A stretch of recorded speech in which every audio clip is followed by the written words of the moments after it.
अस्सलाम वालेकुम बच्चों, मैं आपकी टीचर नुसरत महबूब आज आपको 8वीं जमात का सबक जाबर बिन हयान पढ़ाऊँगी। तो जाबर एक लड़के का नाम था।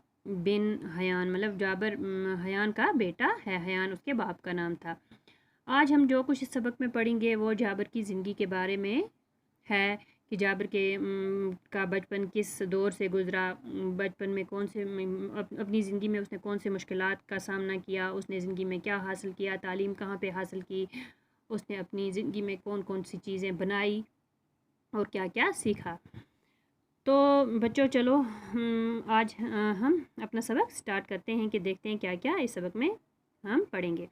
आज से कोई सैकड़ों साल पहले 818 ईस्वी के आसपास कूफे में एक अतार रहा करता था। आज से काफ़ी साल पहले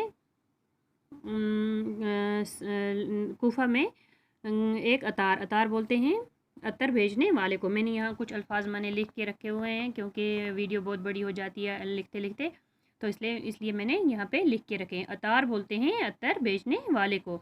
कूफे में कौन रहा करता था? एक अतार रहा करता था। इस अतार का नाम क्या था? इस अतार का नाम हयान था। अतारी से मुश्किल से उसकी गुजर बसर होती थी। वो अपनी ज़िंदगी बड़ी मुश्किल से गुजारता था। कौन? अतार। उसके यहाँ एक बेटा पैदा हुआ। क्या हुआ? उसके घर में एक बेटा जिसका नाम जाबर रखा गया। हयान को फ़िक्र लाहक हुई। फ़िक्र लाहक होना मतलब फ़िक्र लाहक होना मतलब फ़िक्र करना।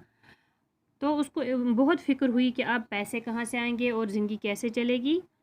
हयान को फ़िक्र लाहक हुई कि अब क्या होगा, रोज़ी रोटी का मसला कैसे हल होगा। पैसे कमाने के लालच में वो छोटे बड़े जरायम में मुलव्वस हो गया। जाबर अभी नहायत कमसिन था। जाबर क्या था? अभी बहुत छोटा सा था। कमसिन बोलते हैं छोटे से को। कि बाप का साया सर से उठ गया। उसका जो बाप था वो इस दुनिया से चल बसा। अब जाबर की तालीम व तरबियत का बोझ उसकी गरीब माँ पर आन पड़ा।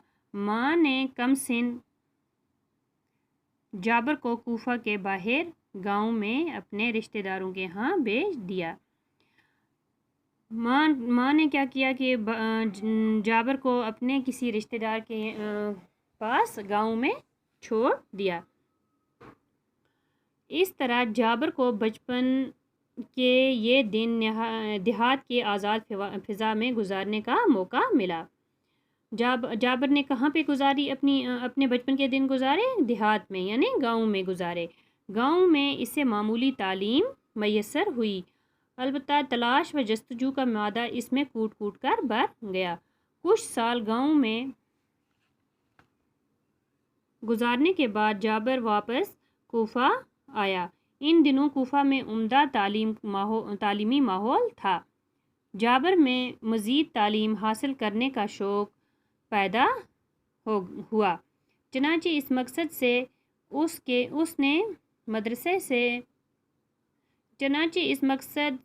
से उसने मदरसे में दाखिला लिया और मरवजा तालीम हासिल की। अब जाबर जवान था, इससे माँ की गुर्बत देखी न गई। जाबर जब जवान हुआ तो उसने अपनी माँ को गरीबी में देखा, तो वो उसकी गरीबी उससे देखी न गई। चनांचे उस पर सोना बनाने की धुन सवार होगी। धुन बोलते हैं शौक़ को। जाबर को क्या हुआ? सोना बनाने का शौक़ उसके दिल में पैदा हो गया और उसने मुख्तलिफ़ किस्म की दवाओं की खासियतें मालूम करना शुरू की। साथ ही किस्म किस्म की दहातें लेकर उन्हें तरह तरह की जड़ी बूटियों के साथ एक ख़ास किस्म की भट्टी में पिघलाना शुरू किया।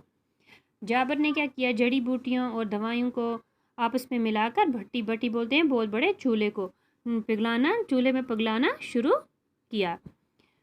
इसके घर में किस्म किस्म की जड़ी बूटियाँ, तरह तरह की दहातें, अलग अलग शक्लों के बर्तन थे।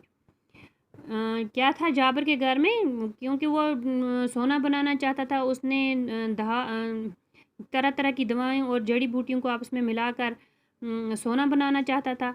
तो इसके लिए उसने बहुत सारे برتنگار میں رکھے تھے جس میں وہ ان جڑی بوٹیوں کو پگھلاتا تھا۔ وہ ہر وقت کیمیا گری کے نت نئے تجربے کرتا تھا۔ کیمیا گری کے ان تجربوں کے دوران اس نے بہت سی چیزیں ایجاد کیں جن سے لوگوں کو کافی فائدہ ہوا۔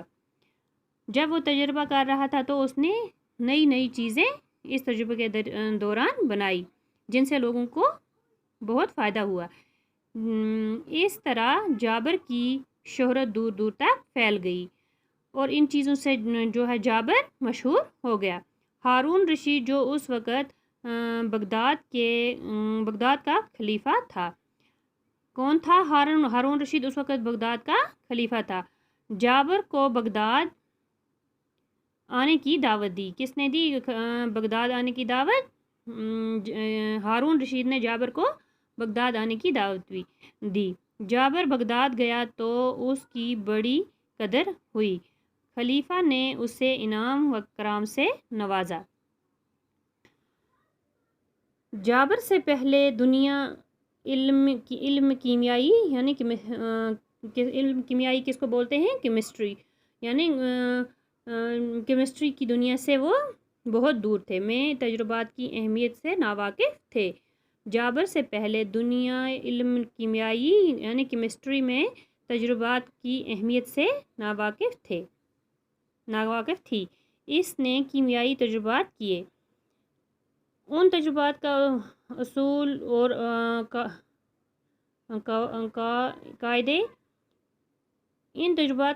قاعدے مرتب کیے۔ یہ اصول و قواعد بھی استعمال ہوتے ہیں۔ اب بھی استعمال ہوتے ہیں۔ یہ جابر ہی تھا جس نے سب سے پہلے ہمیں بتایا کہ ٹھوس چیزوں کو بخارات میں کیسے تبدیل کیا جاتا ہے۔ اس نے ٹھوس چیزوں سے ہلکی لطیف چیزیں حاصل کر کے انہیں دواؤں میں ملایا۔ اس طرح اس نے دواؤں کو محفوظ رکھنے کا طریقہ بھی ایجاد کیا۔ یہ وہی طریقہ ہے جس سے ہم آج کل سمبلیشن کے نام سے جانتے ہیں۔ جابر یہیں نہیں رکا، اس نے آکسیڈیشن کا طریقہ بھی ایجاد کیا، لوہے پر تجربات کیے اور ہمیں بتایا کہ لوہے کو کس طرح صاف کر کے فولاد میں تبدیل کیا جا سکتا ہے۔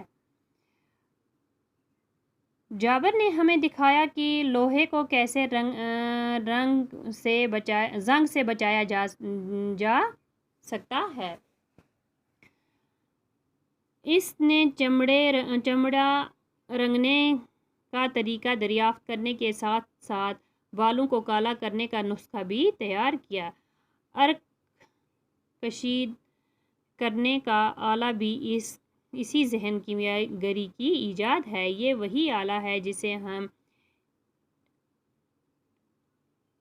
ریٹارڈ کے نام سے جانتے ہیں۔ بچوں، آج ہم یہیں تک اپنے سبق کو یہیں تک پڑھتے ہیں، تو کل جو اس کا بچا ہوا حصہ ہے وہ ہم کل پڑھیں گے۔ شکریہ۔